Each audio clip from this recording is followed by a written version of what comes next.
Hey guys, welcome back to another speed build, and today we are continuing the series of making homes for the grown up and moved out children in the occult baby challenge. I just want to say I recorded this whole thing, like voiced it over, put my face in it and everything, and just for it to not work because my microphone was turned all the way down. So, I don't know how many times I've done this before, but I know I do it a lot. So there's that, but maybe it's just my sign not to record face cam. My hair's not necessarily dirty where it looks bad, but it's getting there. But it is most definitely getting there. And then on top of that, I had this pimple right in the middle of my freaking nose, and I swear every February, between January and February, I get this god awful pimple right in the middle of my nose, and it takes forever to go away. I have to pop it 20 times. It's always got a whitehead no matter how much I pop it, or if I put a pimple patch on it, or if I just leave it be. And the only way I've ever found to get it to go away is to pop it and just keep popping it.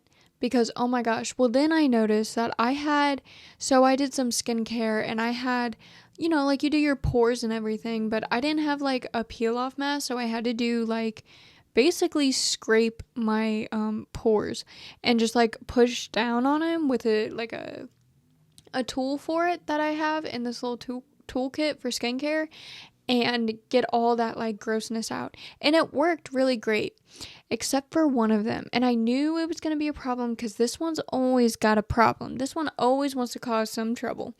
So I did it and then just kind of let it be because it really wasn't that bad anyways. And let it be. And then I saw the pimple, and then I saw that right underneath it because I was looking at the pimple, and I was like, oh my god. So I tried to pop it. I tried to scrape it off with like scratch it off with my finger, and then I tried the tool thingy, and the tool worked pretty decently. It got it to the point where I could like push it out with my fingers. And yeah, so I think I got it, but basically there's just kind of like a really big red spot on my nose, and it's just like a blotch, like a really red blotch, and it's just weird. So maybe that was just my sign not to, because of that. So it works out, I guess, whatever. But to talk about the house really quickly before we go on any other personal rants, I made the outside of the house and the inside of the house very bland, boring, sad, very like, oh my gosh. Because she is the daughter of the tragic clown and Vera, and so yeah, I kind of went with that. And when I was recording and none of it recorded, or I guess voiced it over and none of it voiced over, I should say, I came up with the lore that maybe she has this internal battle and struggle with herself, that she wants to be this very dark and scary, tragic clown like her mother, but also there's two ways you can take a clown. It's the fun, childish, funny, like, I don't know, kid-like atmosphere, and then scary, crazy, tragic Pennywise atmosphere. And so I feel like she tries to do, the scary, tragic, whatever. And she wants to do it, she tries to do it, but she also wants this fun, party, kid-like atmosphere about her as well. And so she has this like internal struggle. So I came up with the idea that maybe she has her outfits and makeups and whatever is showing that very big, tragic, whatever on, and that's how like she shows it there. And then like her furnishing and like objects in her home show the child fun party type of characteristics to her personality. So that's what I came up with. Also, can we talk about the Who's Up game? I didn't know that was a thing. I had no idea that was a thing, and I don't even remember where I found it, to be honest with you. And I think that's crazy that I had no idea. So I put it on the top shelf because I envisioned Sally having kids. I feel like she would feel neutral about it, which would just ultimately lead to her getting pregnant because she's not necessarily trying to stop it, but she's also not necessarily trying to prevent it, or I mean trying to make it happen. So I feel like she would just end up pregnant unplanned, but not like 100% unplanned, but you know what I mean. So I left the rooms empty, that way she can go either way with them if I need to go in and change it. Also, when I was a kid, I wanted everything to be my favorite color, and I'm sure a lot of people did. So I tried to give the children color schemes. That way it feels very personal, very much like them, and has a personality to it. Because, like, for example, let's say when you were a kid, your favorite color was blue. I'm sure you wanted a blue cup, a blue shirt, a blue book bag, a blue everything. So, or of course, characters. But in The Sims, that's a little bit harder to convey. That requires some custom content. Like if I wanted my Sims character's kid to be obsessed with Elmo, then I would have to go download like Elmo stuff. But in The Sims, it's just easier to go with a color scheme for that. But yeah, so there's that. But I feel like she could go either way, and I also think she's not too crazy about the newborn and infant stage, and I've said that while doing gameplay before. I think she's more crazy about the toddler and the child stage, because I've seen her help them more than I've seen her help the newborns and infants in the game. Just in my personal opinion, maybe she's wrong. Maybe she doesn't want kids at all. I do have a little mod that will randomly choose it for us when she ages up into an adult. So we'll find out then. And yeah. So, but you know, of course, if I don't like it, I'm gonna go in and change it because I don't really care. It's my game, you know. Also, I have this envisioned for her, and I've made up all this lore. And maybe she listen, here's some more lore. Maybe she heals herself with the childlike wanting characteristics by having children and like being really involved in their life. So maybe I'm onto something here, guys. Maybe. But I'm like really mad because I talked about a lot of stuff in the video. Now I can't remember what I said, and I feel really talked out. And it's a 12-minute long video, and I still have a whole nother video to voice over. I'm also just really tired today. My day was not the best, so if you are like, it wasn't the worst. It was just really inconvenient, like the stuff that happened, and kind of like a Debbie Downer for the day.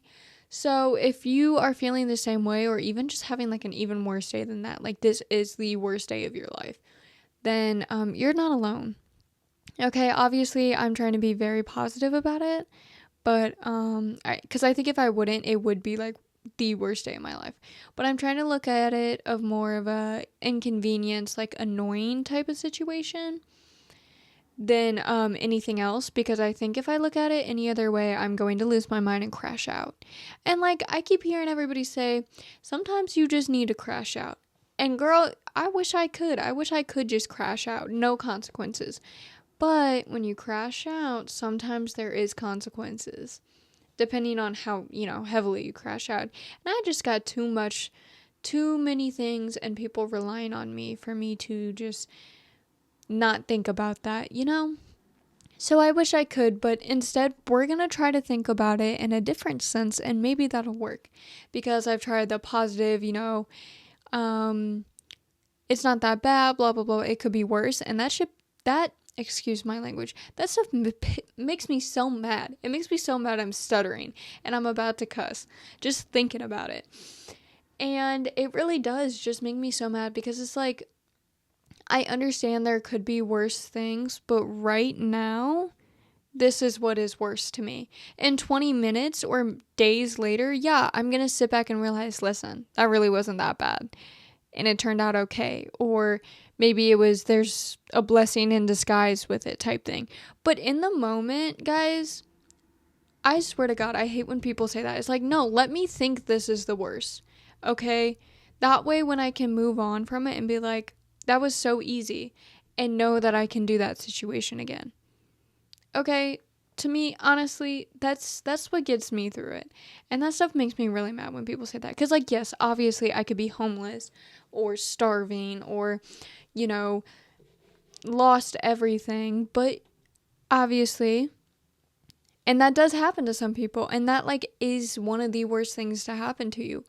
But I'm dramatic, so let me be dramatic. That way in 20 minutes to a couple days, depending on the situation, I can feel better and I can know that I conquered that and I did that and I can do it again if it should ever happen.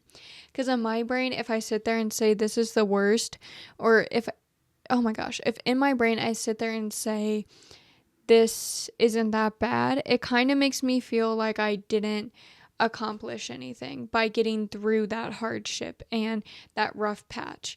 So, and I think people, not just me, but I think a lot of people need to reward themselves for even getting through like a puddle of water. Because sometimes that's all you have is to only get through a puddle of water.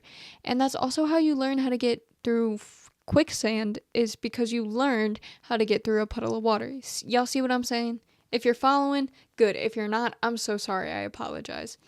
But I'm gonna just stop yapping and go ahead and go on my little rant. Go ahead, like, comment, subscribe if you haven't already. We are at 21 subscribers as of this recording, and I would love to get to 25. So go ahead and share with your friends and family if you haven't already, and they're into this stuff. Most of you who watch are not subscribed, so I'm begging you, please, please, please subscribe. Go ahead and let me know what you guys thought of her build and what you thought of her being a cat person versus a dog person, and if you think I should switch it or anything like that. Let me know what you guys think about if she's like a person who wants kids or who doesn't want kids. Also, go ahead and follow me on the socials. Links are in the bio and in the description. I'm very interactive and active with you guys on Instagram, and I post a lot of stuff on TikTok and Instagram that I cannot or I don't usually post on YouTube. And I will see you all with another video very shortly, and we will all get through whatever rough patch we are going through by the time you're watching this video. Or if you come back later and watch it and you're going through something then, we will get through it. I don't know how, but we will figure it out. Have a good day, you guys. Bye.